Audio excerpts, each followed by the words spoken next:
Kaži gdje su ratnici, gdje su davni snovi, kaži gdje su grobovi, da li znade tko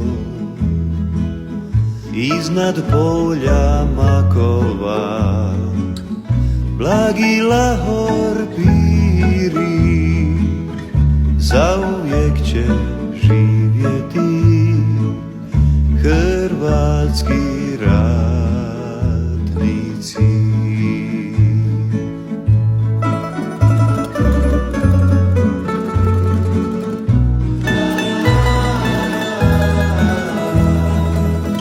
Zauvijek će živjeti